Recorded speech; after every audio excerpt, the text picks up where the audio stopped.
Welcome to Secured with Dr. KJ, the podcast where we break down cybersecurity, the technologies driving it, and the companies shaping our digital future.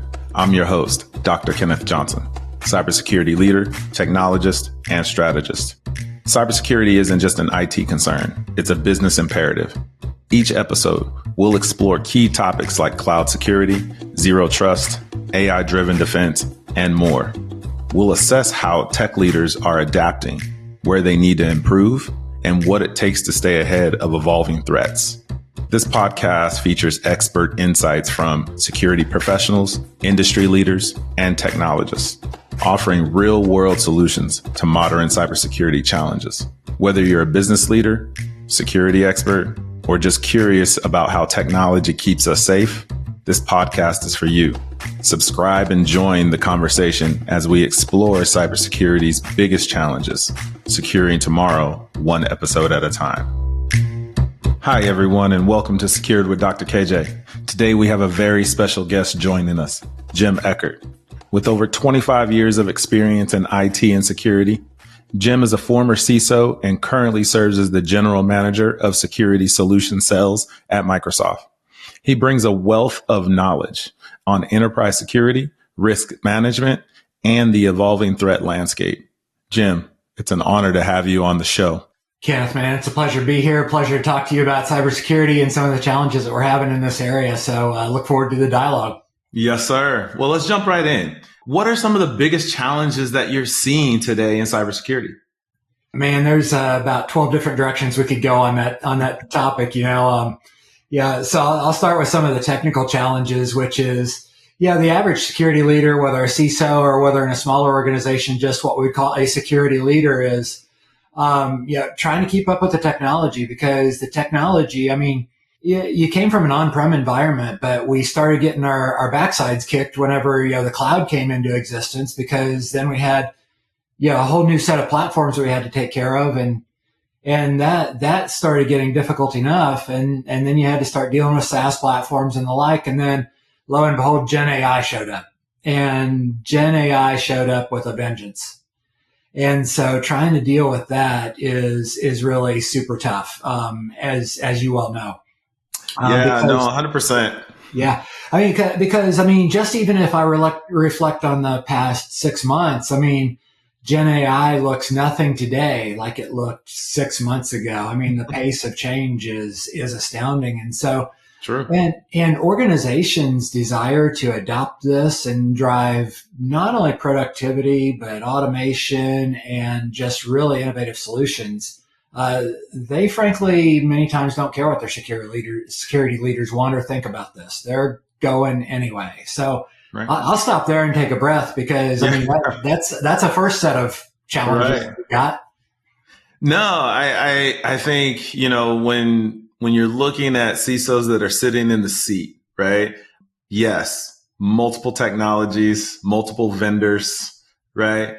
How are they saying, hey, we need to focus on identity versus compliance, or compliance versus anything else? What are some of the things that you would say to a CISO sitting there? How can we change that? Well, so I think that the CISO and the security leader need to get more adept at speaking the language of risk all up, rather than necessarily the language of technology. And so in my past, I had a couple of bosses, but one in particular who emphasized that we need to strike I don't know if it's a preposition or a conjunction. I forget my grammar. We need to strike I'm going to call it a conjunction, the conjunction or out of our language. Right. We've got to use and a lot more often. And so I need to be able to do identity and compliance and information protection all at once. And here's why.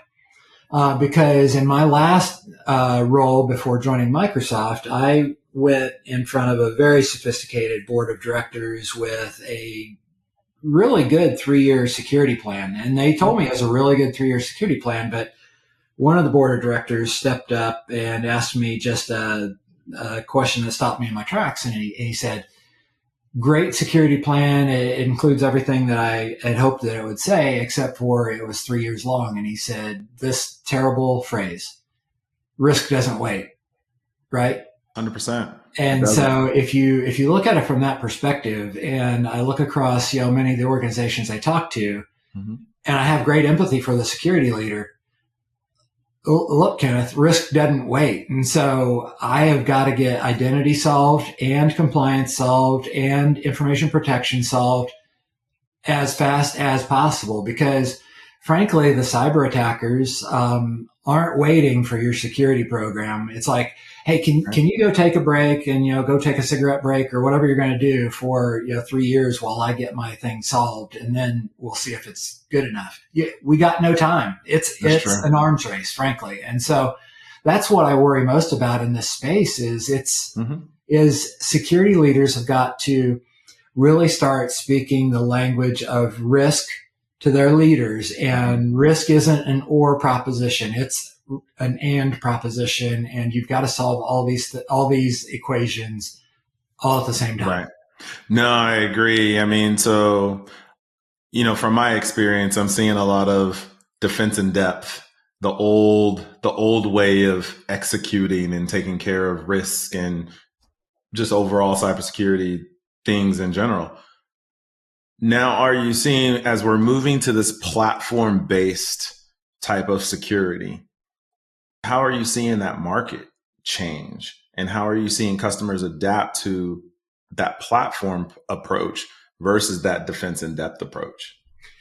We get this question all the time. And, we talk about all the eggs in one basket and different things like that. Right. But I mean, in almost all cases, there's a trade-off, and no trade-off is perfect. And so, I mean, and it's a little bit of a play on words. Check, I got it. But it's a defense in depth versus defense in breadth. And so, in today's reality, security has become cumulative, because we did not get rid of yesterday's problems as we've moved up to where we are today, because we are still defending everything on-prem. Sure. We're still defending the cloud. We're still defending Gen AI. We have an accumulation of problems. And so, the ability to defend at breadth, I think, is as important as defending in depth, because what we know is the cyber attackers know exactly where we're not defending. And so I think that breadth trumps depth, and I think you can actually have both, because, I would substitute the ability to have depth is I'm actually going and defending every single resource. And so I'm defending a container, I'm defending the database, so I'm defending everything. And so I'm actually getting much greater visibility than we've ever had. And I don't care, whose capability is watching that. We're moving toward every capability is being watched. And I think that's super important. And then the ability to pull all that signal together, weave it together in meaningful ways is the really important part. Now, whether you choose a platform, and man, I hope you'd use Microsoft's, but I mean, the market is speaking for itself. I mean, you can see multiple suppliers moving toward platforms. So pick your poison. I mean, there's a number of people that are moving toward platforms because they've realized the value of that. And as a former CISO, I would say there's nothing that made a difference like being able to buy a broad platform and all of its tools, even if some of it was sitting on the shelf, but buying that through a single procurement motion and having all of that available in the toolbox so that I could implement it at the pace that I needed to implement it when the use cases popped up, rather than having to go through all the different procurement cycles that it would take if I was out there going after tool after tool after tool. So what you're telling me is that I need to have you talk to every customer and say that exact same thing, right? I think that's what you're telling me. So I'm going to start calling you a little bit more to bring you in to talk to my customers about this. Yeah, I just think that, and I don't want to sound overly biased, but I just think that there is something about completeness of solution and getting to end-to-end visibility is extremely important, because you'll get better signal, and visibility is everything in today's day and age. Because if I could tie that back to one of the other industry terms, whether it's Microsoft's term or anybody's term, that makes security leaders and CISOs kind of roll their eyes back in their heads, and you've seen this before: zero trust. Yes. And so, one of the things I love to talk to people about is forget zero trust architecture, and we can draw the lines and the circles and all that junk. Let's just talk about zero trust, like you and I were sitting at a bar talking about zero trust. Okay. Right. So, Kenneth, what does zero trust mean to you and your organization? It really means, where have you left trust in place and why? So let's walk that just in a really blunt and transparent way. Right. You have probably left trust in place where it was too expensive to solve. So maybe your pre-production environments, you didn't protect that as well because it was too expensive. Right. Where did you leave trust in place? Maybe you didn't put MFA on your executives because it was too much friction. 100%. Right. So just ask yourself some simple, painful questions on where did I leave trust in place and why? Because the cyber attackers actually already know the answers to all of those questions before you even answer them. And so that's how I think about this stuff. Is I would rather have complete end-to-end coverage on some of those questions. And the platform actually helps me get that coverage more quickly than going out and, buying a plethora of tools, in my view. No, I like what you're saying. I think what it comes down to is standards and policies, right? Yeah. And maintaining. Forget the guidelines. It's standards and policies. We have to adhere to these policies, these standards, to ensure that we're holding our executives to the exact same standard that we expect the direct employee who's boots on the ground doing the job. And I think that's what I'm getting out of that. Yeah, totally. And I mean, and why wouldn't you? I mean, your executives have a much bigger target painted on their backs than the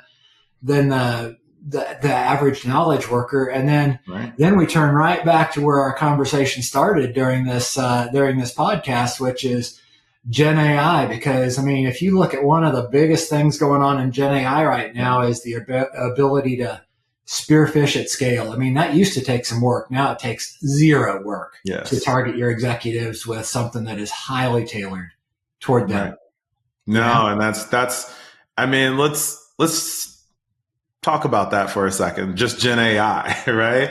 I mean, when we think about security and how we've gone at scale and protecting customers and our folks, how is Security Copilot playing a role in helping these smaller organizations that don't have the capacity or the employees that a large corporation would have? How are they being able to utilize Security Copilot in driving, SOC and incidents and remediation and all of those things? So that's a really big question as well, because Security Copilot, I hold out a ton of hope, and not just hope. I mean, we're seeing results. Right. And so, I mean, when we first launched Security Copilot at Microsoft as a Gen AI solution targeted specifically at the security problem, we launched it squarely at the SOC. Because, I mean, if you think about it, the numbers vacillate a lot, but I mean, there's somewhere between 4 and 7 million person shortage of security professionals across the globe.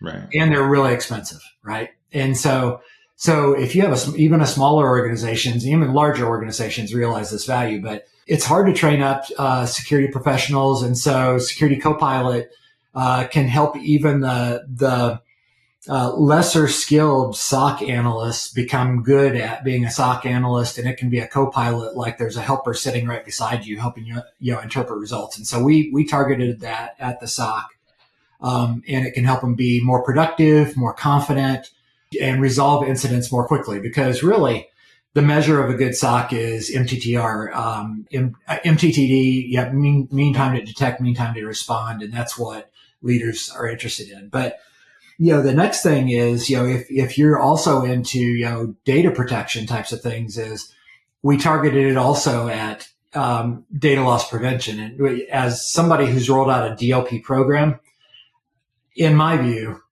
my humble opinion, one of the most expensive security technologies known to mankind, because it's very labor intensive to go and analyze all of those incidents. Is we've targeted Security Copilot at that to help you do all those investigations and all of that laborious type of things that humans had to do. Now that can help out with that. And so we targeted at that. And then another big area, that we're into is all of the identity stuff, which is just painful. All that set arithmetic. How did I get all of these permissions? Why did my MFA fire? I mean, the myriad of things that Security Copilot's going to be able to help you do and is already helping you do is really amazing. And so it's helping to address the security shortage, the talent cost, and all of that kind of stuff. And so it's really going to be a great force multiplier, and already is showing up as such. No, I love it. I love it all. And, Security Copilot is fun. I need to play with it a little bit more. I think that will come in due time. But I mean, I would love to understand, as we look at other gaps that are within cybersecurity and at customers, how can we just help them fix it right at the point of attack? Yeah. I think that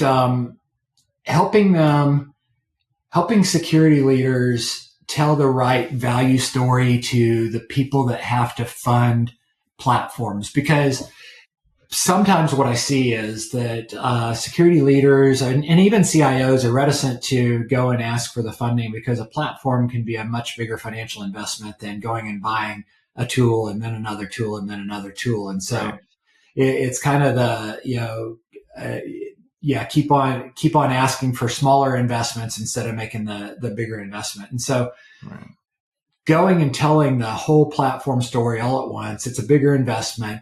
And then that's got to be matched against, a story, that we will actually drive down, the cyber risk. We will actually drive up mean time to detect, mean time to respond, and improve those statistics.